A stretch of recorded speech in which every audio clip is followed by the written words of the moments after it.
welcome everyone. Again, super happy to have everyone for what's going to be an incredible Asia conference this year, despite it being virtual.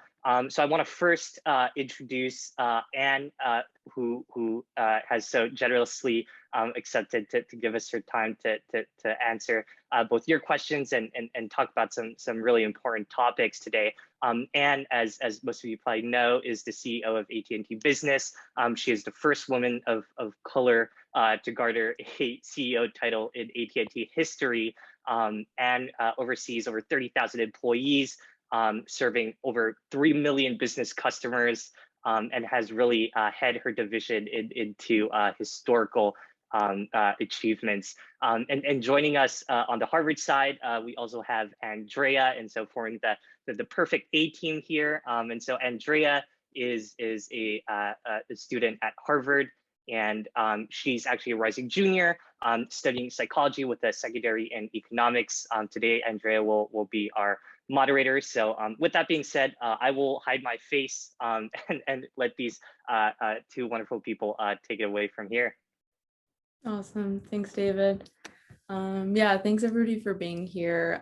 Just to talk about the setup, we'll have 30 minutes of moderated Q&A with me, and then at the end of the 30 minutes, anyone in the audience can send over questions and I'll choose some for Anne to answer. But since we have limited time, we can just dive right in. And Anne, thank you so much for being here.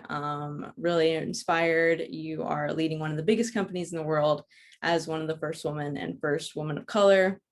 So to start off, can you just tell me about the journey that's led you to where you are today? Yeah, absolutely. And thank you so much, Andrea, and thanks, David, and thanks to the whole Harvard team for inviting me here to be part of your 31st Asia conference. It is my honor and my pleasure to do so. And hello to everyone all around the world. Yeah, so, I'm sure you guys have my bio, but I'm going to give you a little bit about the journey behind that bio. And so probably not a surprise for me, the foundation of my journey really starts with my parents. They emigrated to the United States in the 60s from their native country of Taiwan.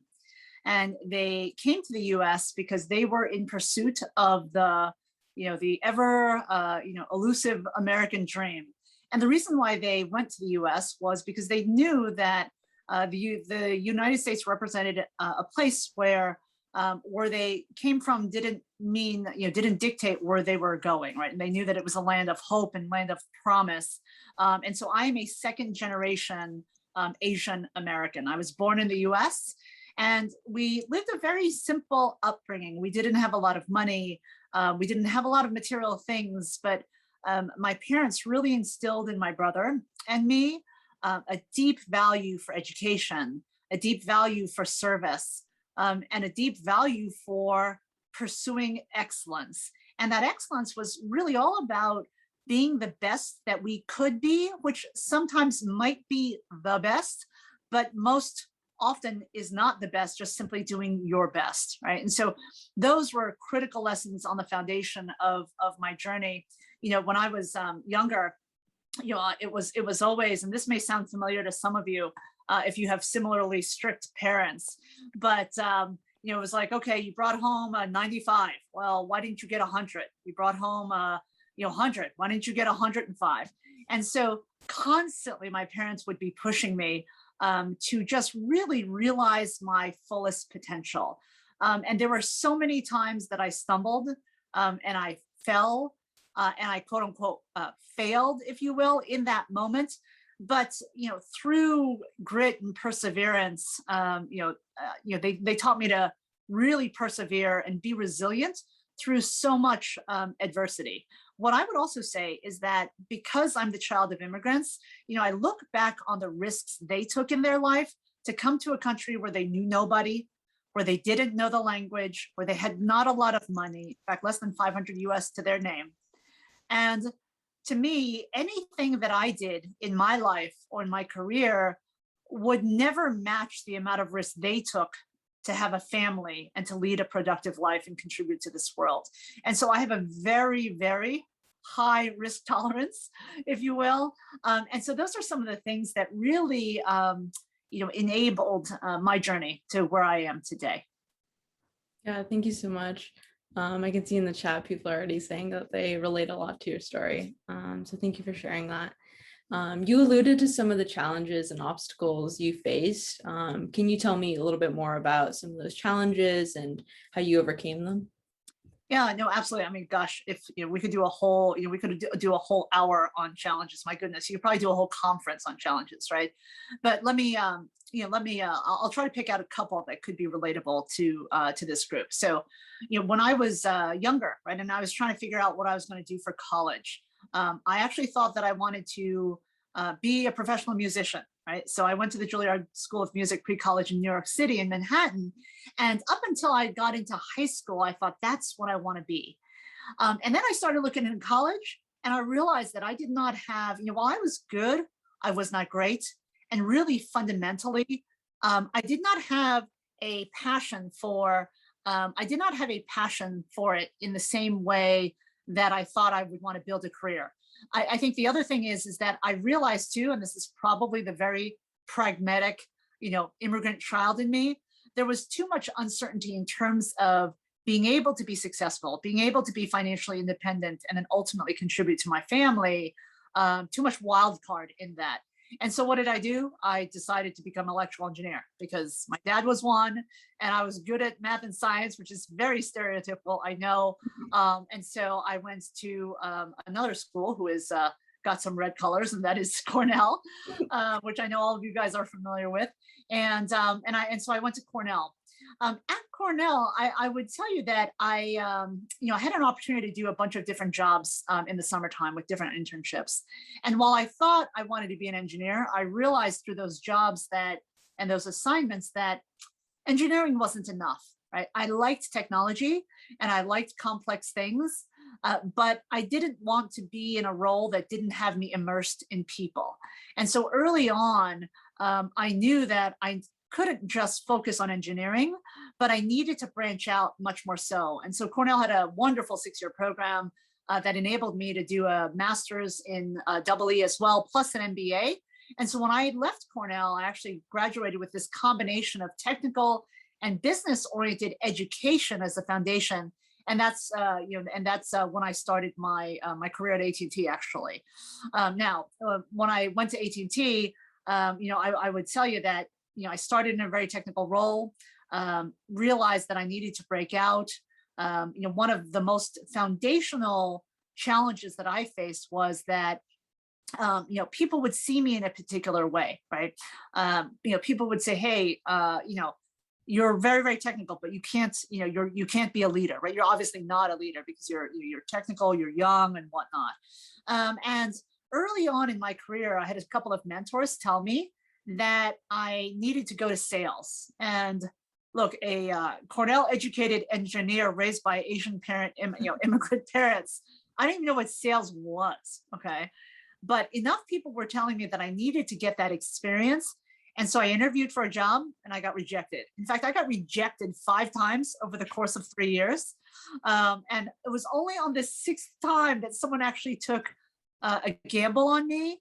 And lo and behold, I actually fell in love with it. And I would tell you that that was one of the major inflection points in my career, and really set me forth on sort of this incredible career journey where I've basically lived out in the marketplace, in the B2B marketplace, very intentionally, because I love it, because it's a market working for a tech company where every day I sit at the intersection of people and technology, striving to help my clients and my partners and my people do great things, right? Innovation, product development, customer service. I mean, there's so many elements of it. But look, if I were to rack up the number of challenges I have had and that I continue to have, it would almost be an infinite number, because that's what life is about, right? Life is about not an easy path. And because you are all part of Harvard and affiliated in some way, you already know this, that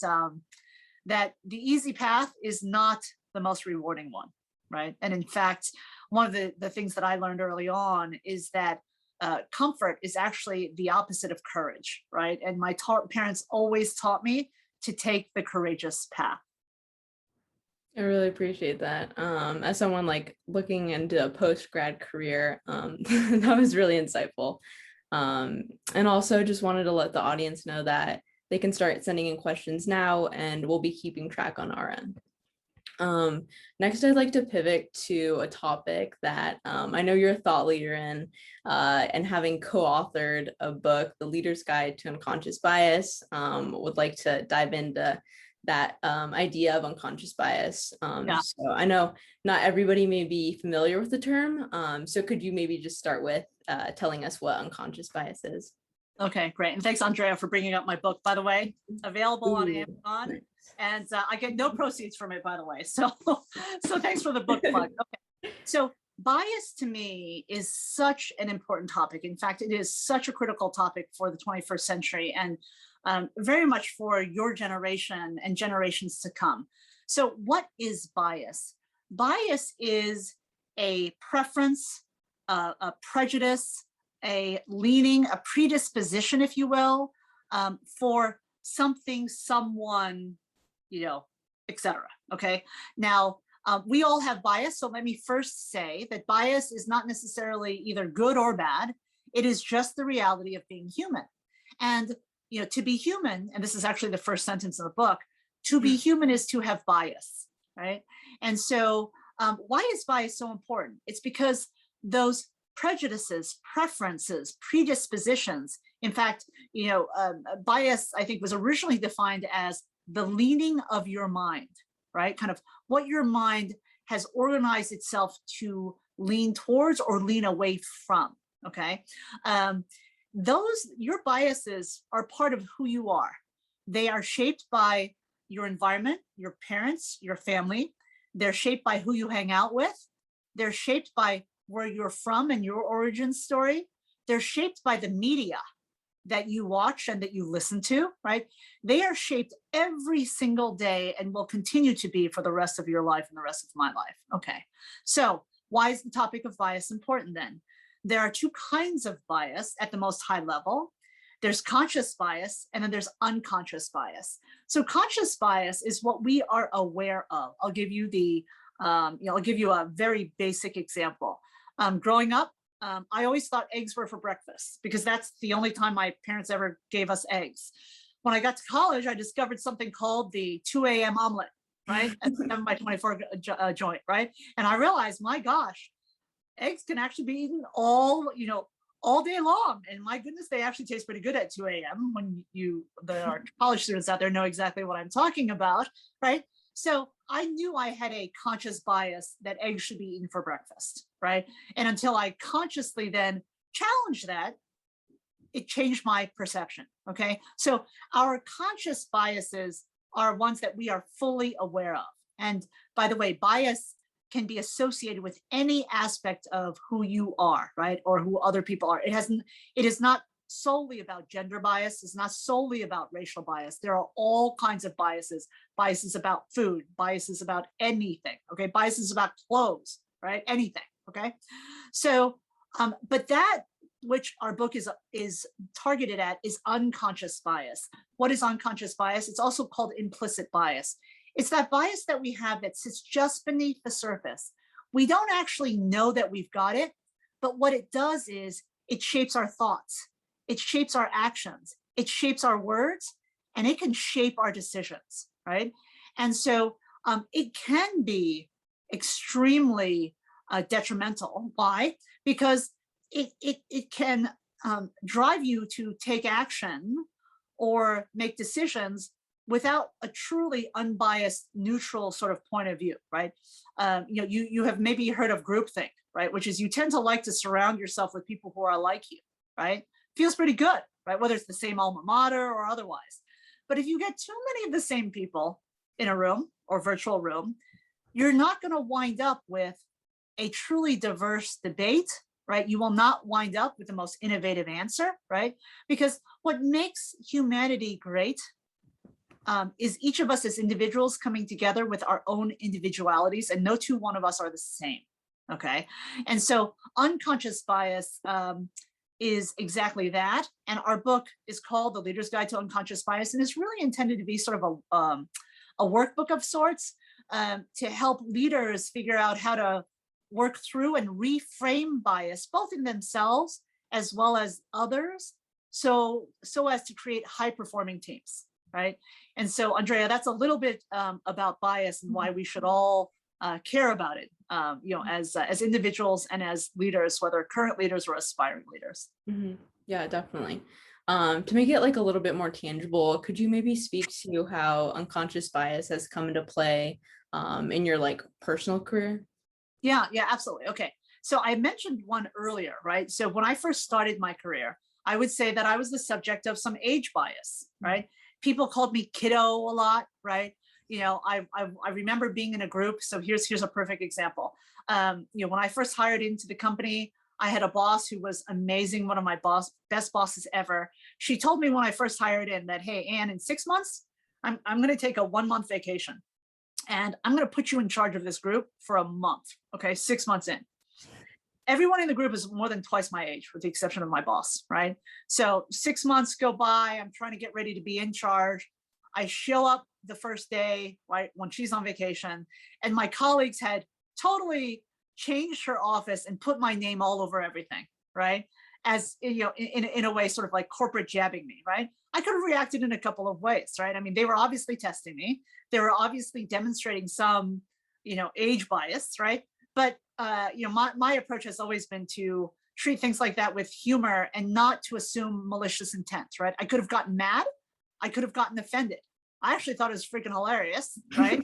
And so that's the way I took it, right? I did not assume malintent, and I went through it and proceeded to have a great month of leaning on them, working with them, doing my best to attempt to lead and support them. And it was one of the best growth experiences that I think set the foundation of my career. Okay, now let's talk about bias that may not have been so friendly, if you will. Okay, so there have been numerous times in my career that I'm the only. Okay, I'm the only woman in the room. I'm the only minority in the room. I'm the only woman of color in the room. Okay, and how people treat me is very different. I'll never forget one of my very first business trips. It was actually to Asia, international business trip to Asia. I was the most senior ranking person on this project team, and I was traveling with 2 colleagues. One was a Caucasian male, the other one was a Black male. And we land in a country, and it's irrelevant which country. We get off the plane, we go to our first meeting, and there's an assumption that I am the lowest person in the negotiation, right? I'm the lowest ranking person in the negotiation. And we had strategized around me leading the negotiation as the project lead, but the first set of meetings went by and they completely ignored me, completely, okay? So we realized that we had to change our strategy because there were clear cultural biases. I mean, here I was in an Asian country, and as an Asian female, sort of relegated to being invisible, right? It was actually pretty incredible, right? And that was a big learning for me, because we should have realized that there could be cultural biases that existed and incorporated that into our negotiation strategy, right? But again, did not act with insult, right? On my part, did not attempt to force my way in, right? We realized we needed to get work done, and we had to work through and around that bias which existed. I'll give you another example. I get this all of the time. After I've given a presentation or a speech or been on stage, wow, you're a really good public speaker. You speak really well. I would hypothesize that if I looked a little bit differently, that I wouldn't necessarily be getting that feedback a lot of the time. Okay, so that's another one. Here is one of my favorite ones. And this, especially while I was out traveling the country and traveling the world, but more so in the country across the United States. This is a question that I get. Where are you from? And then I say, I live in the Dallas-Fort Worth area. No, where are you really from? Oh, I grew up on the East Coast. I'm actually from New Jersey. No, where are you really, really from? And then I say, oh, I was born in the Midwest. And after the first really from, I know they are asking me my ethnicity, right? But I lead them down this path, because then at the end of it, I say, and where are you really from, right? And so And so why is that and that, by the way, right, that, by the way, is a reflection of that person's bias, right, which is because I don't look like what they may expect or don't look similar, the assumption is that I am from somewhere else. And if you might imagine, as that was happening to me in my early career, I definitely got offended by it, right? I definitely was indignant by it. I was hurt by it, right? It caused me to be less effective than I should be. As I matured through my career, I realized, you know what, most people aren't asking that question because they're racist. They're asking that question because they're actually curious and they want to know. And it's an educational opportunity for me to teach them that if you want to know somebody's ethnicity, just ask them what their ethnic background is. Don't ask them where they're from. Because if that's what you really want to ask, then you're implying that they don't actually belong, right? Which may or may not be your intent, by the way, right? But that is an example that I would venture that many of you will experience, perhaps have experienced, whether it's in your country of origin or anywhere that you're traveling in the world, right? And most of the time, again, it's really innocent, right? But it doesn't come out that way. And that's where bias can play, right? Unconscious bias can play a role in you being effective or not effective in that any given situation. So, Andrea, those are a couple of examples. My gosh, I've got tons of them, right? You know, I'll tell you this is another one, because some of you guys might be like, oh, that doesn't happen that much. All right, earlier this year, I was in a client meeting. It was actually a client virtual call like this. And someone who didn't know me, right, on the client side, actually asked me, what country are you from? And I was like, United States of America, what country are you from, right? And so it was fascinating to me, right? So this happens all the time. But my biggest coaching to all of you on this is, do not assume malicious intent. Take the high road and treat it as a teaching moment, because you can be assured that that person who's asking you that question that you might be offended by will never ask it in that way again if you handle it appropriately and with grace. Thank you. Yeah, I've definitely got a similar question, so I really appreciate the advice there. And I'd love to pivot a little bit towards your current work at AT&T now. And ask a little bit about unconscious bias and about inclusivity as well, and how you have impacted the way AT&T approaches unconscious bias, maybe in your own work, and inclusivity. Yeah. So it's a great question. So I have worked at AT&T for longer than I would venture that most of you have been alive. So I've been at AT&T. I just celebrated this past summer my 31-year service anniversary. Okay. And I never thought that I would work at a single company for that long. But why have I stayed? And I've chosen to stay.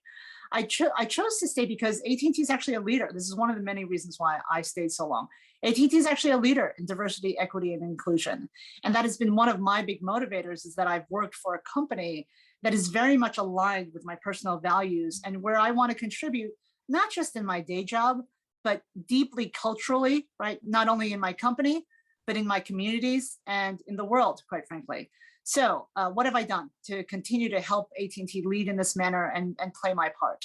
So AT&T has this incredible network of employee resource groups and employee networks. In fact, we have over 24 of them all around the world. And they are organizations, some of them are actually 501c3s, actual nonprofit organizations themselves, but they're employee organized, and they're organized around a particular community, right? So we have a Women of AT&T group. We have Inspiration around our Asian employees. We have a veteran group. We have Hacemos, focused around the Hispanic and Latinx community, right? And so one way that I have, or a couple of ways around these networks that I've helped AT&T and been part of our inclusive mission is, one, I serve as the executive sponsor and advisor to several of them and have for decades. And I'm a lifetime member of several of them.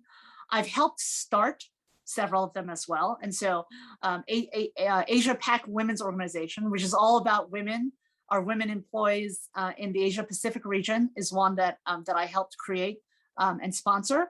AT&T Women of Business is another one that I helped create and sponsor. And that one is now upwards of almost 5,000 members all around the world, right? And one of the fastest growing ones. And we have helped the company tee up really tough topics like, what's your role as a male ally in support of women, right?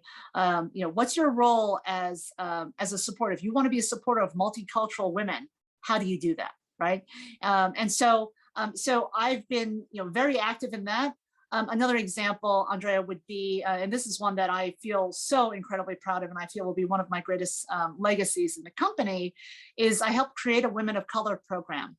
And so several years ago, I started realizing this trend that not just in my company, but other companies, that there was a great focus on women, right? And ensuring that women could advance with equity and equality.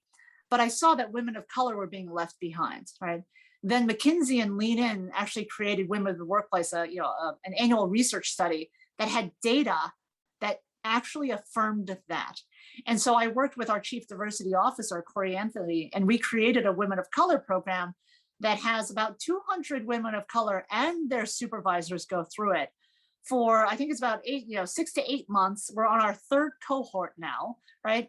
And we help these women and the supervisors of these women understand topics like emotional tax, right? Understand topics like bias, right? Understand topics like how to be your most authentic self, right? And not lose your most authentic self, right? As you bring yourself to work. And so those are a couple of examples of what I've done, as a member of the AT&T executive team. And I really couldn't be prouder of how we've helped lead the way. And there's always more work to do. Yeah, definitely.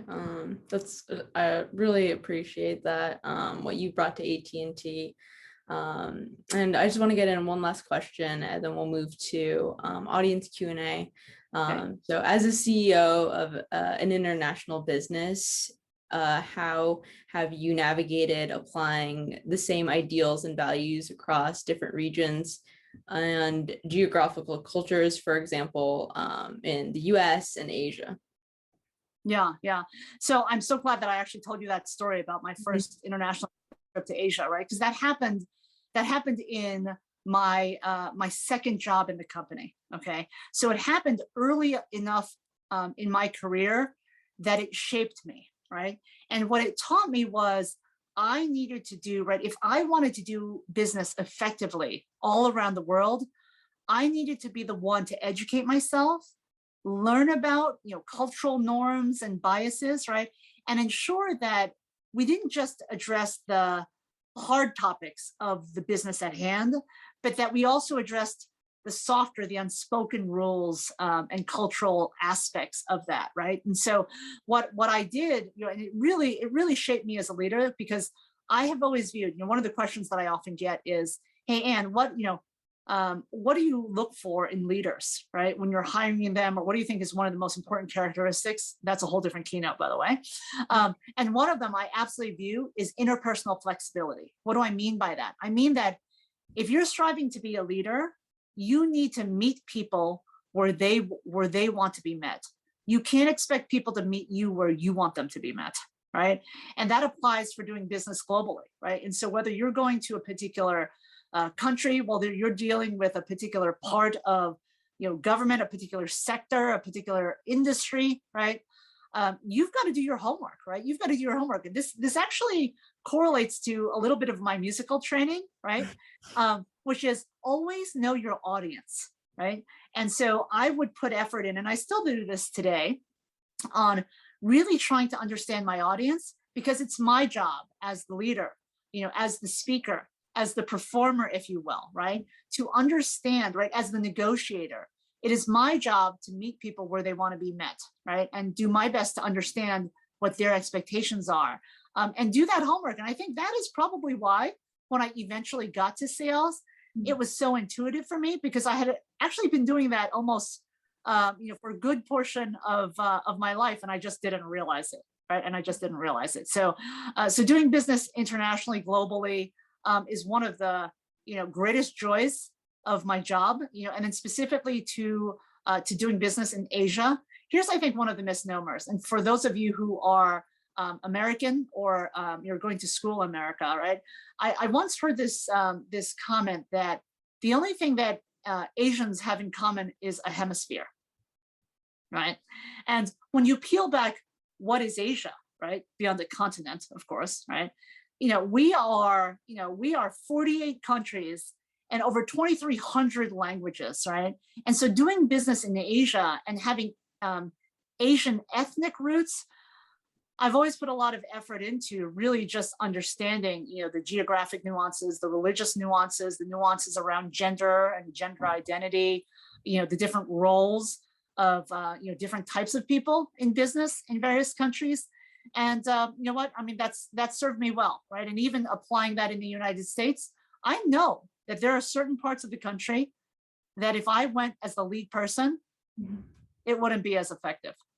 Okay. I got a lot of stories like that, by the way, right? And so I don't get offended by that, right? We work a strategy that has the best outcome for the business and for our clients and for the market, right? And that's just the reality of it. So, Andrea, I hope that was helpful, just in terms of giving a sense of how to apply some of these things as you live, work, and play all around the world, if you will. Yeah, definitely. Yeah, thank you for answering that. So now we'll move over to audience Q&A.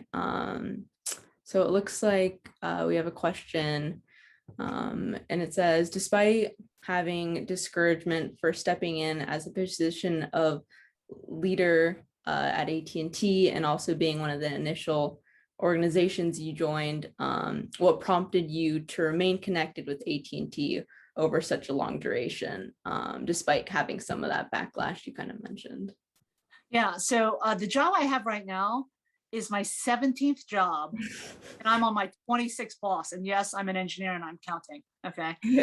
So, for me, like, and each of you, right, as you go through school and as you develop, right, in young adulthood and as you embark on your professional careers, right, you each have to figure out, like, what's your jam, right? Like, what's your thing? For me, my trigger is boredom, right? Like, if I get bored, I don't perform well. I'm not at my best. So I have to be in an environment of challenge, change, and learning, right?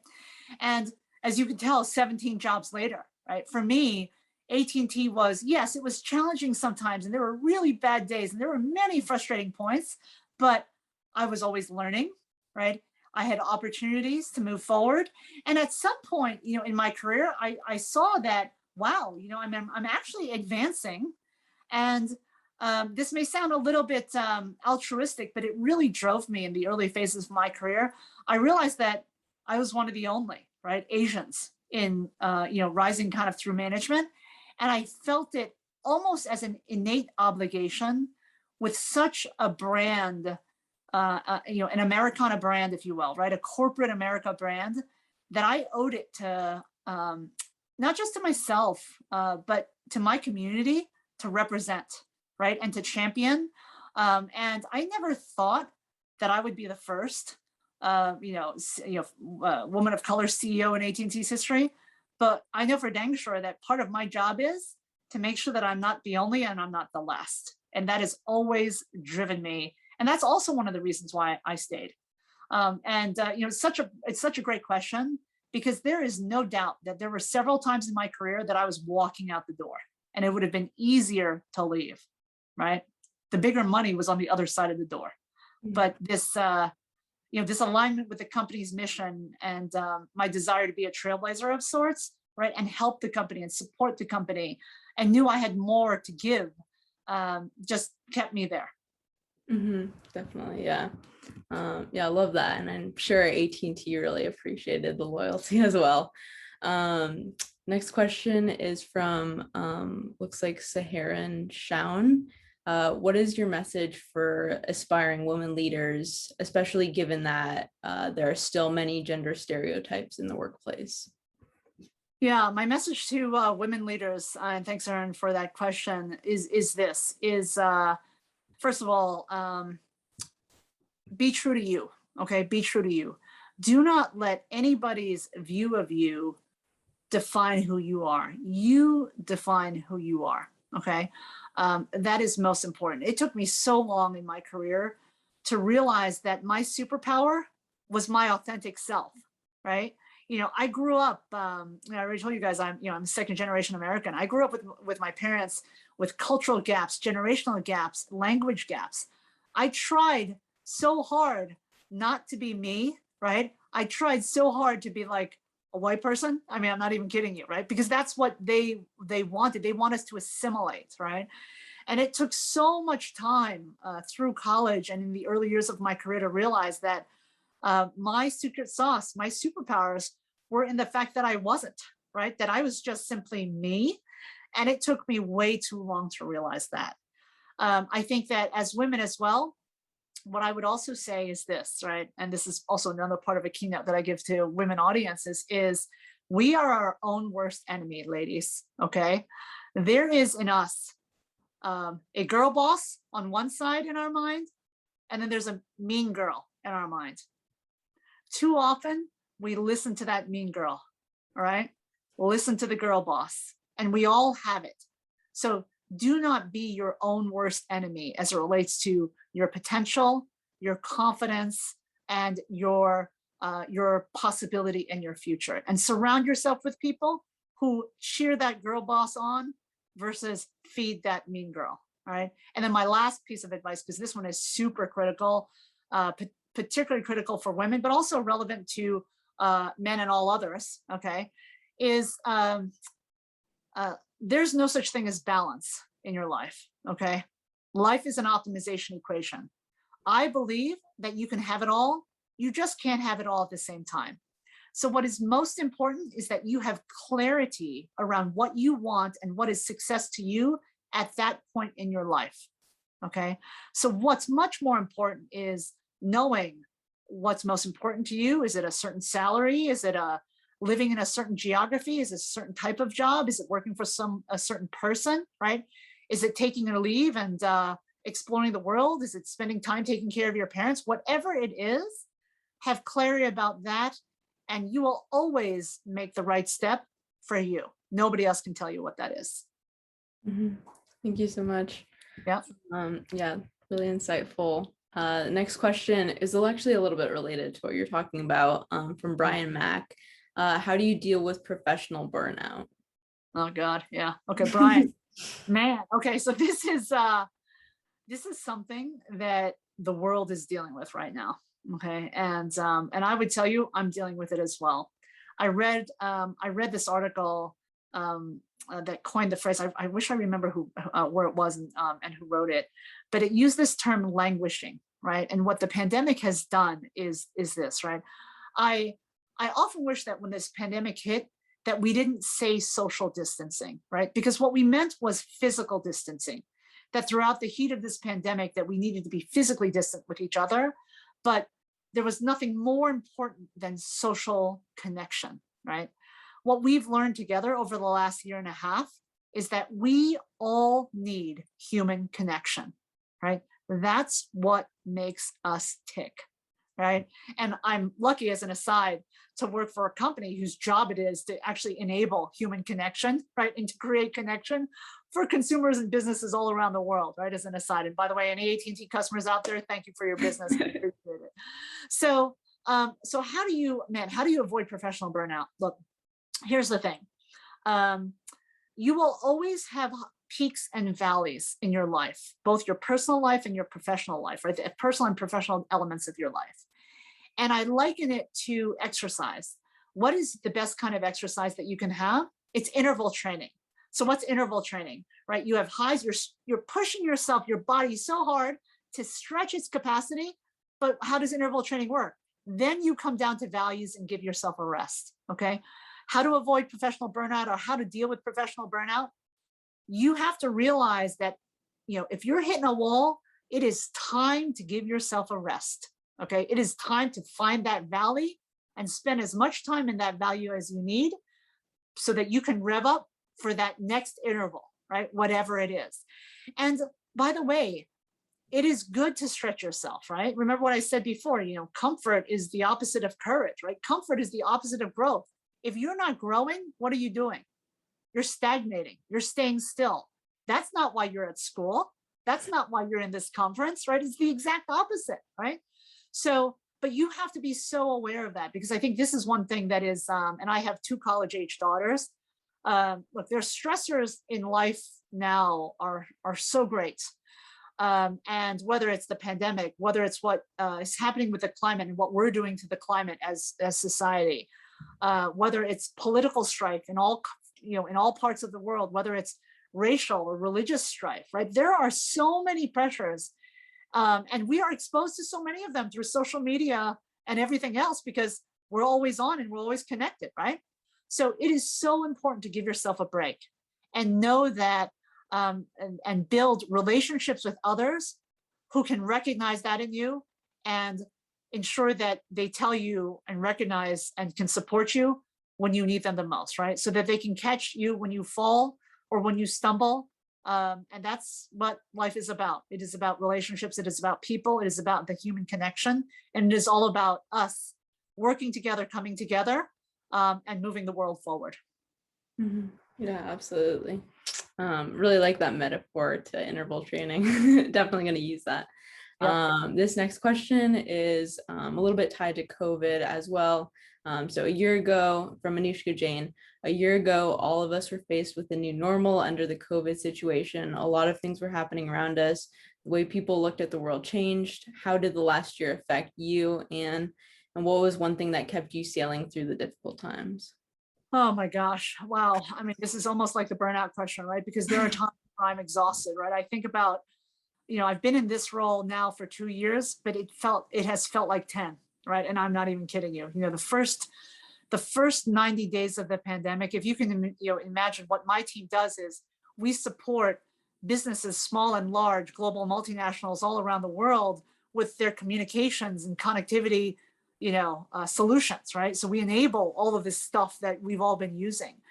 The first 90 days were all about making sure my people were safe, right? I still had people who had to be out there in the field, taking care of customers, installing services, fixing services when they were broken. Then I had a whole host of thousands of other people who had to pivot it to virtual, right? So those first 90 days were a blur. And I don't even think, sleep was very, very little, if you will. So how did I process that, and what have I learned from that, and what have I taken away from it? It's almost what I just shared with you guys, right? Which is the power of connection is profound. And when you think about what happened and all of us had to shelter in place, right? And the world almost came to a standstill, figuratively and literally in a way, right? We saw so many things. So many things were equalized, right? We saw how you could see the top of Mount Kilimanjaro. We saw how you could see the bottom of the Venice Canal, right? We saw how in such a short amount of time, Mother Nature stabilized. We saw how much we depended on each other, and we could not envision that, right? Like Zoom was like not just a tool, it became a thing we did, right? Right? You know what I mean? And so we realized that, my gosh, right?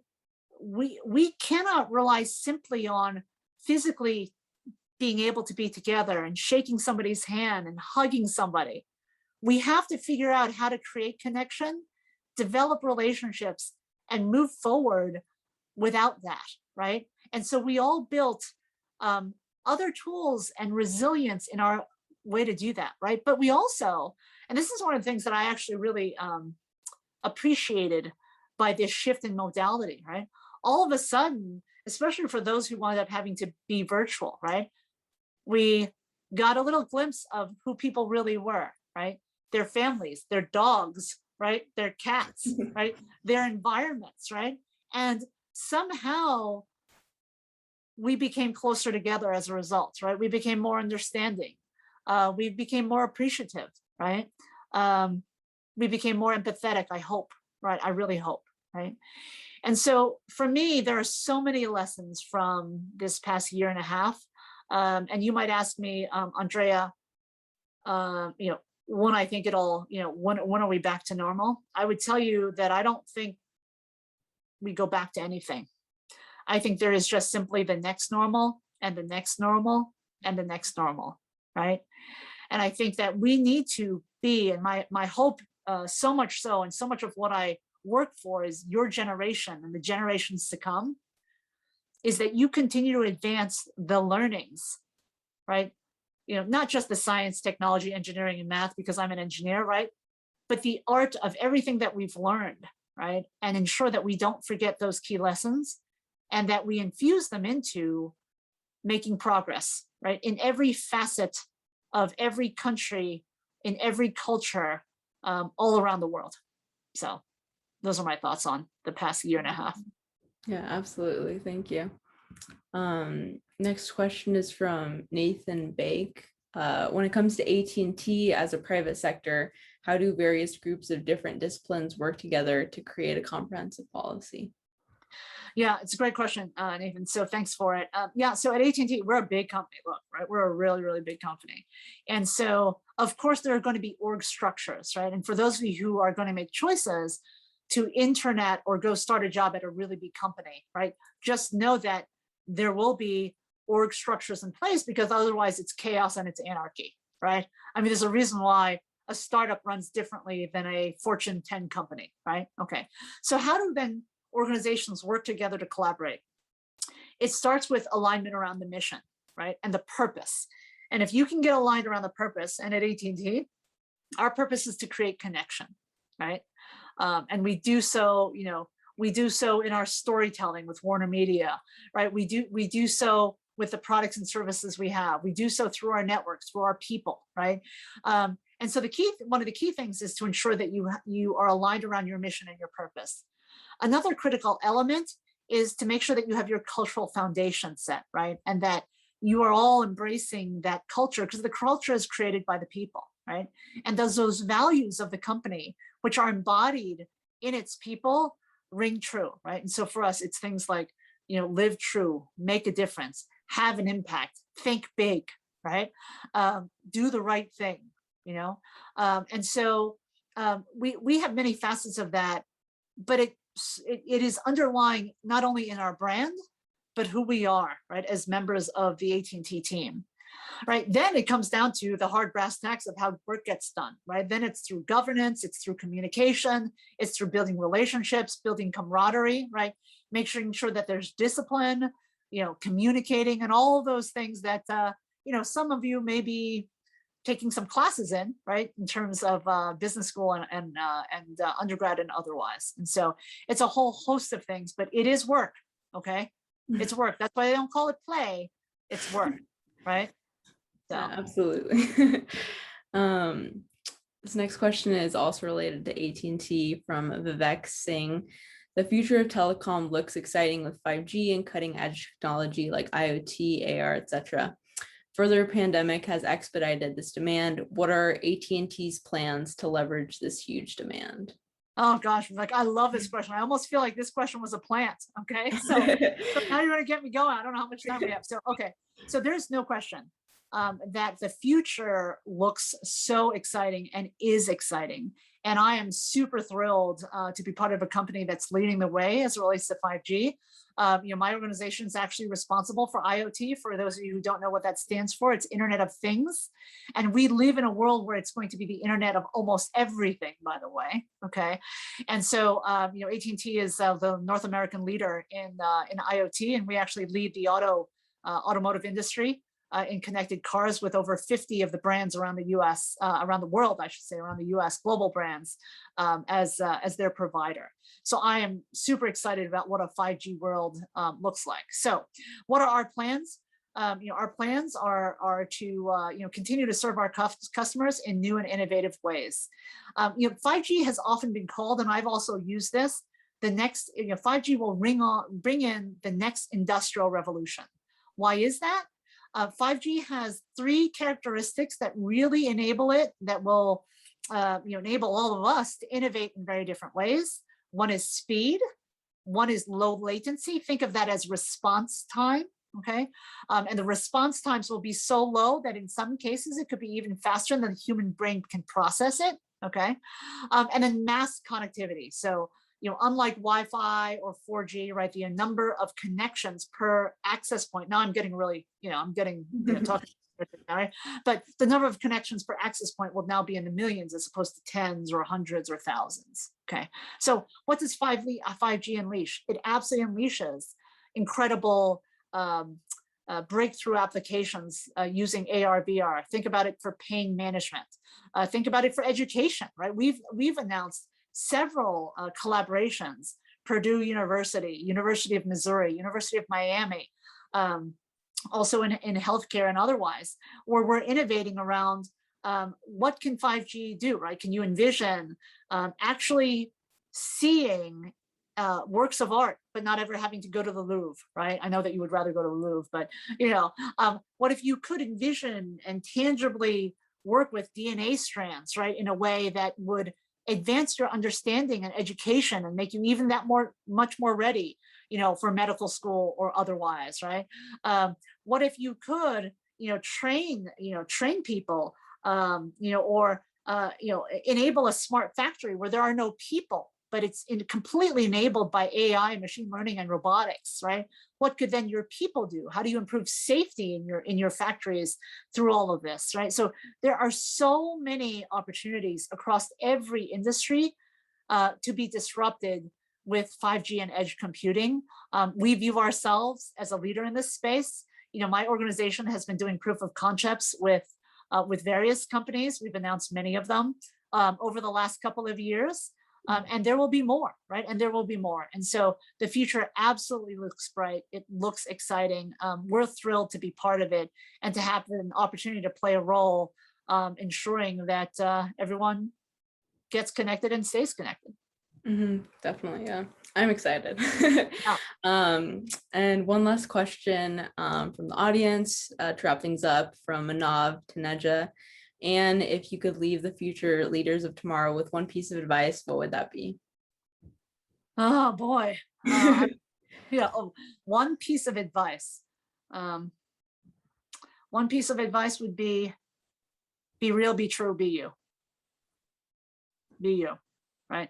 That's your magic. That's your superpower, right? Be you, right? And keep developing and keep growing. I think I've left you with a bunch of different things that I hope that you're taking away. But that would be it, right? Be true to you, right? That be true to you. So.